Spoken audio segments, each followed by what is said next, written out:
ಅದು 16ನೇ ಶತಮಾನದ ಉತ್ತರಾರ್ಧ ಕಾಲ. ಈ ರಾಯನಪಾಳ್ಯ ಕೋಟೆ ನಿರ್ಮಾಣಗೊಂಡ ಸಮಯ.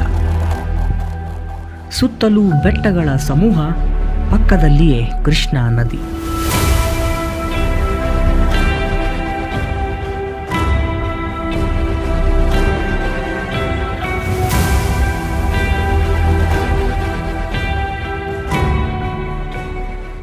ಯಾದಗಿರಿ ಜಿಲ್ಲೆಯ ಹುಣಸಗಿ ತಾಲೂಕಿನಲ್ಲಿದೆ ಈ ಐತಿಹಾಸಿಕ ರಾಯನಪಾಳ್ಯ ಗ್ರಾಮ. ಸುರಪುರ ಸಂಸ್ಥಾನದ ಆರಂಭದ ಅರಸರು ರಾಯನಪಾಳ್ಯವನ್ನು ಆದಿಲ್ ಶಾಹಿ ಸುಲ್ತಾನರಿಂದ ಜಾಗೀರನ್ನಾಗಿ, ಅಂದರೆ ಉಡುಗೊರೆಯಾಗಿ ಪಡೆದರು ಎಂದು ತಿಳಿದು ಬರುತ್ತದೆ. ಈ ರಾಯನಪಾಳ್ಯ ಕೋಟೆಯ ಇತಿಹಾಸ ತಿಳಿಯಲು ಚಾರಿತ್ರಿಕ ದಾಖಲೆಗಳ ಕೊರತೆ ಇದೆ. ಪ್ರಾಚೀನ ಶಾಸನಗಳು, ಯಾವುದೇ ಆಧಾರಗಳು ಲಭ್ಯವಿಲ್ಲದ ಕಾರಣ ನಮಗೆ ಈ ರಾಯನಪಾಳ್ಯದ ಚರಿತ್ರೆ ಸ್ಪಷ್ಟವಾಗಿ ಎಲ್ಲಿಯೂ ಕಂಡುಬರುವುದಿಲ್ಲ. ಆದರೆ ಬಿಜಾಪುರದ ಆದಿಲ್ ಶಾಹಿ ಸುಲ್ತಾನರ ಕಾಲದ ಬಸಾತೀನ್ ಆಲ್ ಸವಾತೀನ್ ಕೃತಿಯಲ್ಲಿ ಈ ರಾಯನಪಾಳ್ಯ ಕೋಟೆಯ ಉಲ್ಲೇಖವಿದೆ. ಮೊಘಲರ ಸೈನ್ಯದ ದಂಡನಾಯಕರಲ್ಲಿ ಒಬ್ಬನಾದ ದಿಲೇರ್ ಖಾನ್ ಈ ರಾಯನಪಾಳ್ಯ ಕೋಟೆಯನ್ನು ಹಿರಿಯ ಪಾಮನಾಯಕರ ವಿರುದ್ಧ ದಾಳಿ ಮಾಡಿ ಕೊಳ್ಳೆ ಹೊಡೆದನು. ನಂತರ ನಗರ ಸಮೇತವಾಗಿ ಕೋಟೆಯನ್ನು ಬೆಂಕಿ ಹಚ್ಚಿ ನಾಶಗೊಳಿಸಿದನು.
ಹಿರಿಯ ಪಾಮನಾಯಕರು ತಮ್ಮ ಸೈನ್ಯದ ಸಮೇತ ರಾಯನಪಾಳ್ಯದಲ್ಲಿ ನೆಲೆಸಿದ್ದ ಸಮಯವದು. ಅಂದು ವಾಗಣಗೇರಿಯು ಸುರಪುರ ಸಂಸ್ಥಾನದ ರಾಜಧಾನಿಯಾಗಿದ್ದರೂ ಕೂಡ ರಾಯನಪಾಳ್ಯದಲ್ಲಿ ಸೈನಿಕರನ್ನು ನೆಲೆಗೊಳಿಸಿ ಕೃಷ್ಣಾ ನದಿಯ ಮೂಲಕ ಪ್ರವೇಶ ಮಾಡುವ ಶತ್ರುಗಳನ್ನು ತಡೆಯಲು ಯೋಜನೆ ಮಾಡಲಾಗಿತ್ತು. ದೋಣಿ ಹಾಗೂ ಕೃಷ್ಣಾ ನದಿಗಳ ಬೆಟ್ಟಗಳ ಆಯಕಟ್ಟಿನ ಸ್ಥಳವಾಗಿದ್ದರಿಂದ ಈ ಪ್ರದೇಶದಲ್ಲಿ ಸೈನಿಕ ಪಡೆಯೊಂದಿಗೆ ಸುಭದ್ರವಾಗಿರಲು ಕೋಟೆ ಹಾಗೂ ಊರನ್ನು ನಿರ್ಮಿಸಿದರು.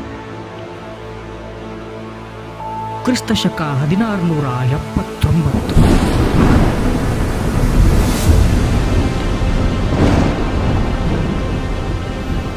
ಮರಾಠರ ನಾಯಕ ಶಿವಾಜಿಯ ವಿರುದ್ಧ ಮೊಘಲರು ಕಾರ್ಯಾಚರಣೆ ನಡೆಸಿದ್ದರು.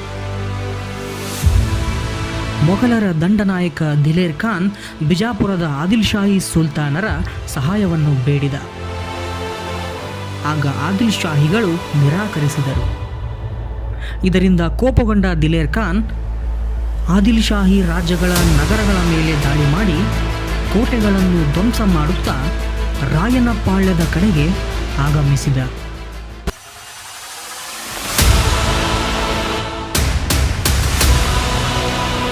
ಮೊದಲೇ ಹೇಳಿದ ಹಾಗೆ 1679ರಲ್ಲಿ ದಿಲೇರ್ ಖಾನ್ ತನ್ನ ಅಪಾರ ಸೈನ್ಯದೊಂದಿಗೆ ರಾಯನಪಾಳ್ಯದ ಮೇಲೆ ದಾಳಿ ಮಾಡಿದನು.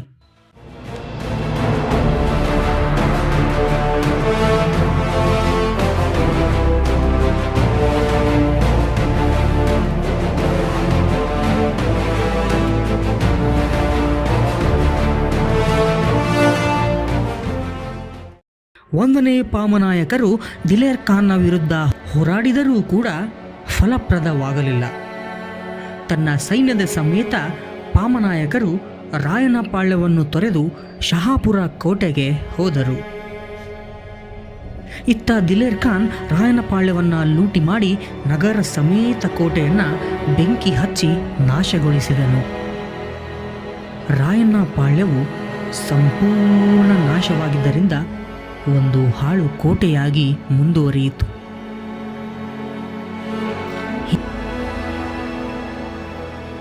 ಮೊಘಲರ ಆಳ್ವಿಕೆಯ ನಂತರ ಸುರಪುರ ಸಂಸ್ಥಾನ ರಾಯನಪಾಳ್ಯವನ್ನು ಸೈನಿಕರ ಠಾಣೆಗಳನ್ನಾಗಿ ಮಾಡಿಕೊಂಡರು.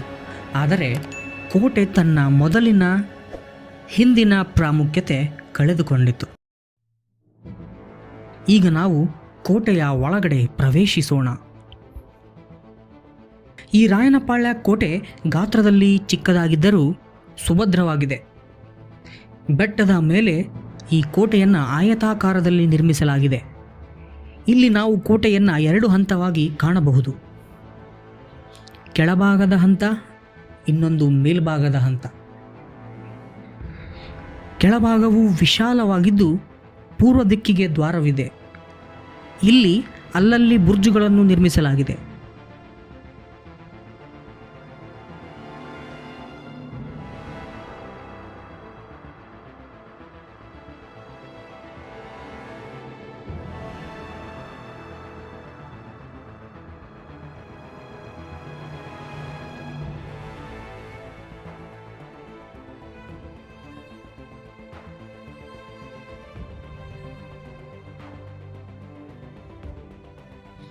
ಪೂರ್ವದ ದ್ವಾರವು ವೈರಿಗಳಿಂದ ರಕ್ಷಿಸಿಕೊಳ್ಳಲು ದ್ವಾರದ ಮುಂಭಾಗದಲ್ಲಿ ಅಂಗಳವನ್ನು ನಿರ್ಮಿಸಲಾಗಿದೆ.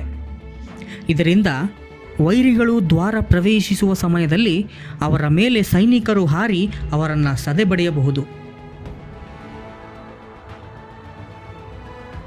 ಕೋಟೆಯ ಕೆಳಗಿನ ಇನ್ನೊಂದು ದ್ವಾರ ಪಶ್ಚಿಮ ದಿಕ್ಕಿನಲ್ಲಿದೆ. ಇದು ಹಿಂಭಾಗದಿಂದ ಪ್ರವೇಶಿಸಲು ಅನುಕೂಲವಾಗಿದೆ. ಅರಮನೆ ಆವರಣ ಬೆಟ್ಟದ ಮೇಲ್ಭಾಗದಲ್ಲಿದೆ. ಇದು ವಿವಿಧ ಕಟ್ಟಡಗಳಿಂದ ಕೂಡಿದೆ.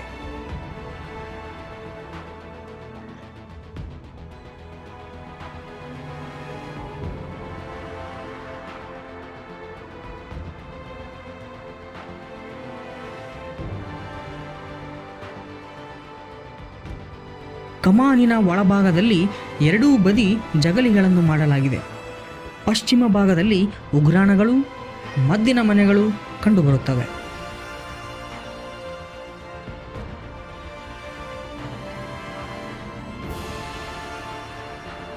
ಗಾರೆಯಲ್ಲಿ ಮಾಡಿದ ಆಯತಾಕಾರದ ನೆಲಮಟ್ಟದ ಉಗ್ರಾಣವಿದೆ. ಸ್ಥಳೀಯರು ಇದನ್ನು ಮದ್ದಿನ ಮಲ್ಲಮ್ಮನ ಗುಡಿ ಎಂದು ಕರೆಯುತ್ತಾರೆ.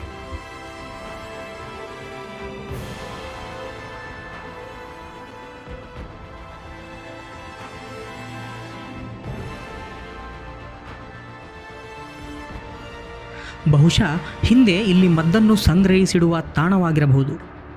ಆದ್ದರಿಂದಲೇ ಮದ್ದಿನ ಮಲ್ಲಮ್ಮ ಒಂದು ಶಕ್ತಿ ದೇವತೆಯಾಗಿ ಇಂದಿಗೂ ಪೂಜಿಸಲ್ಪಡುತ್ತಿದ್ದಾಳೆ.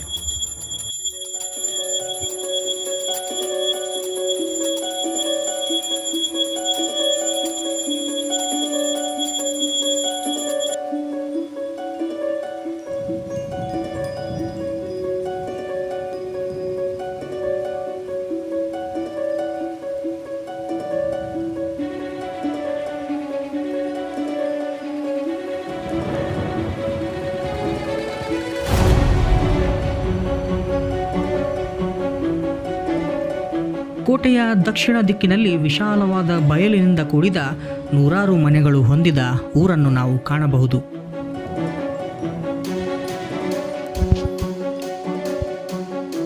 ಉತ್ತರ ದಿಕ್ಕಿನಲ್ಲಿ ವಿಶಾಲವಾದ ಕೆರೆ ಇದೆ.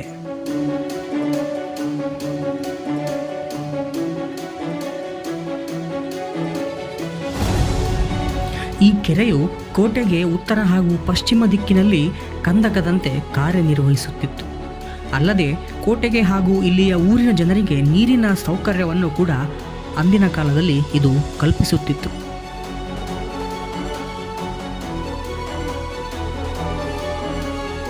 ಈ ಊರಿನ ಗ್ರಾಮಸ್ಥರ ಪ್ರಕಾರ ಈ ರಾಯನಪಾಳ್ಯ ಕೋಟೆಯ ಪಕ್ಕದಲ್ಲಿರುವ ಕೆರೆಯಲ್ಲಿ ಒಂದು ಮೊಸಳೆ ಇದೆ. ಆದ್ದರಿಂದ ಕರ್ನಾಟಕ ಸರ್ಕಾರ ಅರಣ್ಯ ಇಲಾಖೆ ವತಿಯಿಂದ ಪ್ರಾದೇಶಿಕ ಅರಣ್ಯ ವಿಭಾಗ ಯಾದಗಿರಿಯವರು ಒಂದು ನಾಮಫಲಕವನ್ನು ಅಳವಡಿಸಲಾಗಿದೆ. ಮೊಸಳೆಗಳಿವೆ, ಎಚ್ಚರಿಕೆ.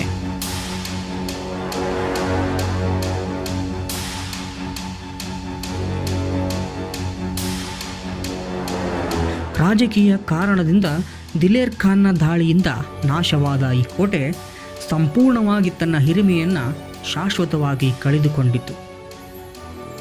ಇನ್ನು ಮುಂದೆಯಾದರೂ ಸರ್ಕಾರ ಅಥವಾ ಪ್ರವಾಸೋದ್ಯಮ ಇಲಾಖೆ ಈ ಹಾಳಾದ ರಾಯನಪಾಳ್ಯ ಕೋಟೆಯನ್ನು ಅಭಿವೃದ್ಧಿಪಡಿಸಿ ಪ್ರವಾಸಿಗರಿಗೆ ಆಕರ್ಷಣೀಯ ತಾಣವಾಗುವಂತೆ, ಇದರ ಇತಿಹಾಸ ಎಲ್ಲರಿಗೂ ತಿಳಿಯುವಂತೆ ಮಾಡಬೇಕಾಗಿದೆ.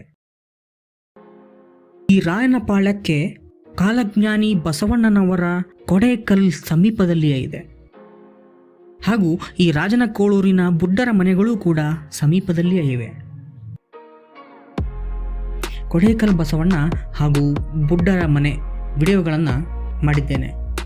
ಅವುಗಳನ್ನು ನೀವು ಈ ಮೇಲೆ ಕಾಣುವ ಐ ಬಟನ್ ಕ್ಲಿಕ್ ಮಾಡಿ ಹಾಗೂ ಡಿಸ್ಕ್ರಿಪ್ಷನಲ್ಲಿ ಲಿಂಕನ್ನು ಹಾಕಿರ್ತೀನಿ, ಅಲ್ಲಿ ಬೇಕಾದರೂ ಈ 2 ವಿಡಿಯೋಗಳನ್ನು ನೀವು ನೋಡಬಹುದು. ಇದಿಷ್ಟು ಈ ರಾಯನಪಾಳ್ಯ ಕೋಟೆಯ ಸಂಪೂರ್ಣ ವಿಡಿಯೋ ಆಗಿತ್ತು. ಈ ವಿಡಿಯೋ ನಿಮಗೆ ಇಷ್ಟವಾಗಿದ್ದರೆ ಲೈಕ್ ಮಾಡಿ, ನಿಮ್ಮ ಸ್ನೇಹಿತರೊಂದಿಗೆ ಶೇರ್ ಮಾಡಿ. ಜೊತೆಗೆ ಹಿಸ್ಟಾರಿಕಲ್ ಸ್ಟುಡಿಯೋಸ್ ಯೂಟ್ಯೂಬ್ ಚಾನಲ್ನ ಸಬ್ಸ್ಕ್ರೈಬ್ ಮಾಡಿ ಹಾಗೂ ಪಕ್ಕದಲ್ಲಿರುವ ಬೆಲ್ ಐಕನನ್ನು ಒತ್ತಿ. ಇದೇ ತರಹದ ಮತ್ತೊಂದು ಐತಿಹಾಸಿಕ ವಿಡಿಯೋ ಮುಖಾಂತರ ಮರೆತು ಹೋದ ಇತಿಹಾಸವನ್ನು ಮತ್ತೆ ನೆನಪಿಸಿಕೊಳ್ಳೋಣ. ಅಲ್ಲಿಯವರೆಗೂ ನೋಡ್ತಾ ಇರಿ ಹಿಸ್ಟಾರಿಕಲ್ ಸ್ಟುಡಿಯೋಸ್. ಧನ್ಯವಾದಗಳು.